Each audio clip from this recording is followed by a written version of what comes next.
ভরতপুরে গৃহবধূকে খুনের চেষ্টার অভিযোগ, প্রতিবেশী যুবক পলাতক। ভরতপুরে গুন্দরিয়া পঞ্চায়েত এলাকায় এক চাঞ্চল্যকর ঘটনা ঘটেছে।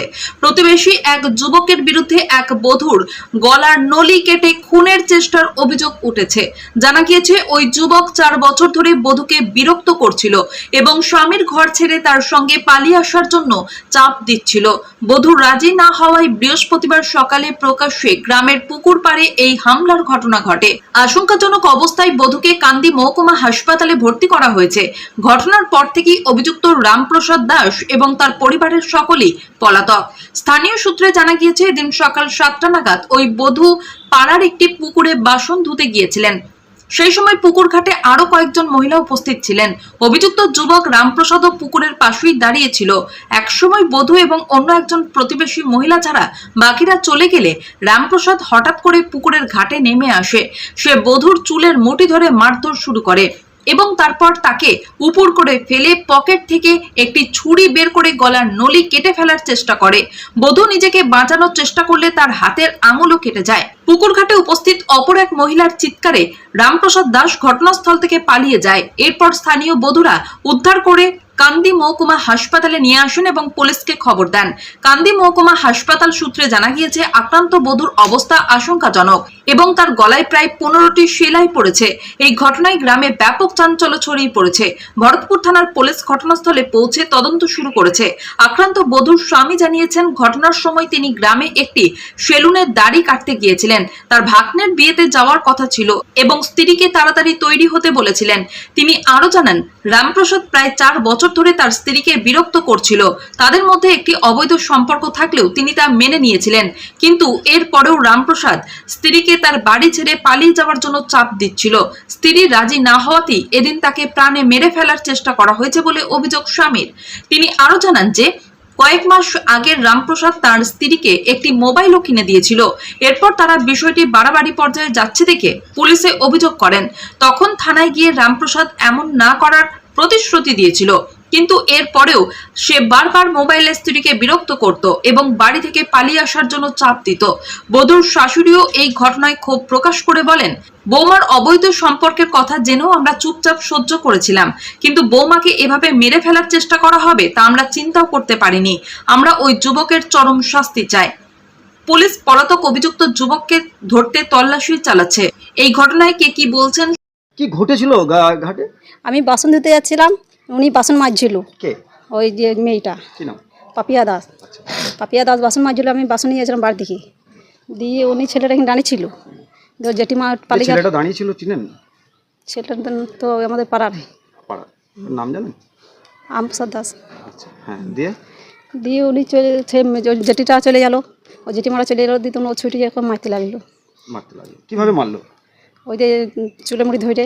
আচ্ছা, তারপরে? না চুলে মুড়ি ধরে তখন চ্যাঁকটা পকেট দিয়ে বাইক করলো, দিয়ে চুটা গলায় লাগলো। তখন আপনার কি মনে হচ্ছিল? তখন আমার ভয় জান শুকিয়েছে, তখন আমি ভয়ে কিছু বলতে পারছি না। আপনি কি আটকানোর চেষ্টা করেছিলেন? আমি কিছু বলতে পারিনি, আটকাতে পারিনি। আচ্ছা, যাকে মারছিল সে তখন কি বলছিল? সে তখন ও জল উপরে পড়ে যাচ্ছে, তখন আমি ছাড়া করছি। আচ্ছা আচ্ছা। আর ও তখন ও মেরে দিয়ে ওকে দৌড়ি পালিয়ে যাচ্ছে। কতটা আতঙ্ক ছিল আপনার? তখন আমার বেশি ভয়ে তখন জান থতকা ছিল। কি নাম আপনার? আমার নাম গয়ারানী দাস। গয়ারানী দাস। বাড়ি এটাই। অবৈধ কারণের জন্য কত? আচ্ছা, ঘাটে কি করতে গিয়েছিল?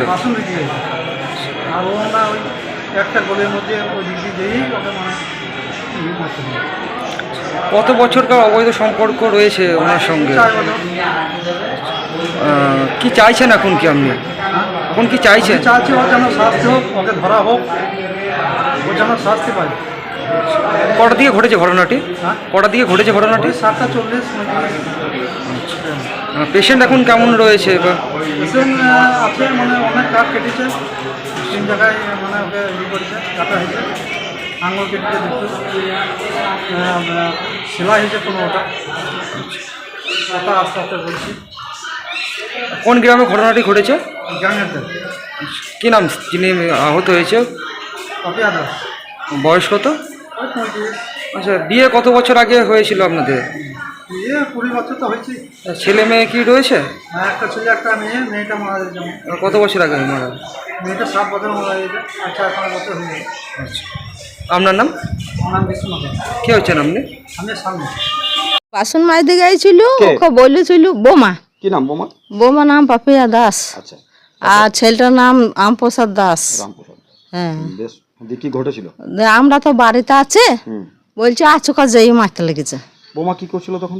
বাসন মাজছিল আর আচুকা ওই ঘাটে দিয়ে চুলা মুঠি ধরেছে, দিয়ে ওকে মারতে লেগেছে, উড়েই ফেললি। আচ্ছা, কেন মারলো? কেন মারলো? আগেকার ওই যে আমার ছেলে বলেছে একটা ঘটনা ছিল। কি ঘটনা ছিল? ঘটনা ছিল দিয়ে ওই তো কেস করা আছে, দিয়ে 2 ধারা সেটা কাগজ কতদিন আছে। আগে কেস করেছিলেন? এই তো 3-4 মাস হইলো। আচ্ছা, যে সে কেসে কি হয়েছিল? কেসের 2 ধারা কাগজ দিয়ে যাও, ও বলছে আমি করবো না, ভুল হয়ে যাইছে। আমার বৌমা বলছে না আমি আর করবো না। ও, মানে আপনার বোমার সাথে সম্পর্ক ছিল ছেলেটার? সেটা কতদিন থেকে ছিল? 4 বছর 3 বছর ছিল বলছে। আমি তো ওইখানে যাইনি, আমাদের ওইখানে আমি যাইনি।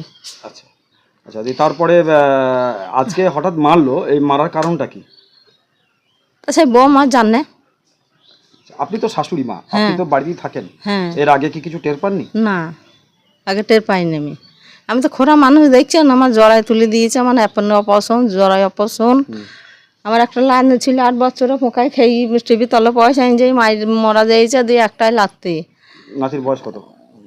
তা 16-17 বছর হবে। হ্যাঁ, কি নাম নাতির? সমেন দাস। সোমনাথ দাস। আচ্ছা, আপনার বৌমাকে যে এইভাবে মারলো, আপনি কি চাইছেন শাশুড়ি হিসাবে? কি ভালো হয়েছে তাই বলতে পারে, এটা অন্যায় হয়েছে। একবার অন্যায় হয়েছে, সেটা তো সব তোলা আছে। তো স্বীকার করেছে, ও স্বীকার। আপনি কি চাইছেন এখন? তো ও সাজা দেন, সে তো পালিয়ে যাইছে। শ্বশুর মশাই মিছি করে শুয়ে আছে, আমার টক হয়েছিল, আমার রস হয়েছিল, আর তার স্ত্রী আছে, আর মা, একটা ছোট বউ, ভাই, সে কমনে পালাইছে। পালিয়ে গেছে? এই অবৈধ সম্পর্কের কথা আপনি কোনোদিনই জানতেন না? আমি একটু একটু জেনেছিলাম, শাসন করেছিলাম সব। আচ্ছা, ঠিক আছে। আপনার ছেলের কি নাম? বিশ্বনাথ দাস। কি করে? এমনি চাষবাস করে, লাদন চালায়, তারপরে কন্ট্রোলে এসে মাল দেয়। আপনার কি নাম? আমার নাম সারথী দাস। সারথী দাস। এটা কোন জায়গা? এটা গাঙের ডা, কোন পাড়া? গাংটা দাসপাড়া।